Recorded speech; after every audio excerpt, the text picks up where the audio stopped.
তনি আপু হোক বা বারিশ আপু হোক বা যারাই হোক বা আপনি যার কথা বলছেন রোজা আপু হোক, ওনার সাথে আমার কখনো দেখা হয়নি, আমার পরিচয় নয়, বা তনি আপুর সাথে আমার কখনো দেখা হয়নি।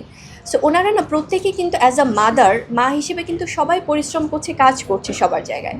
সো সবাই সম্মানের সাথে যদি প্রত্যেকের সাথে কথা বলে বিষয়গুলো মিটমাট করে নেয়, আমার মনে হয় যে তাহলে আমাদের এই জেনারেশনটা যারা সোশ্যাল মিডিয়ায় দেখছে তাদের জন্যও খুব পজিটিভ, তারা একটা সুস্থভাবে সব কিছু দেখবে। কারণ আমরা সামাজিক যোগাযোগ মাধ্যমে যারাই থাকছি প্রত্যেকেই যে আপনার, কারণ অনেক যুক্তি, অনেক তর্ক, অনেক কিছু আসতে পারে। সো সবাই মিলে কথা বলে নিলে আমার মনে হয় যে বেটার। আর যারা এখানে কাজ করছে সবাই কিন্তু অনেক কষ্ট করেই কিন্তু এসছে, সেটি আমি প্রত্যেকটা প্রফেশনেই আসলে সম্মান দিয়ে বলবো। সেটা আমাদের গণহারে কিন্তু একটা মিডিয়ার দিকেই চলে আসে, যে কোনো কিছুই যে মিডিয়া রিলেটেড। আজকে যারা উদ্যোক্তারা আছেন, যারা সম্মানিত উদ্যোক্তারা আছেন, যারা ব্র্যান্ড প্রমোটার আছেন, সবাই কিন্তু সবার পরিপূরক, সবার সাথেই সবার ভালো সম্পর্কটা খুব দরকার।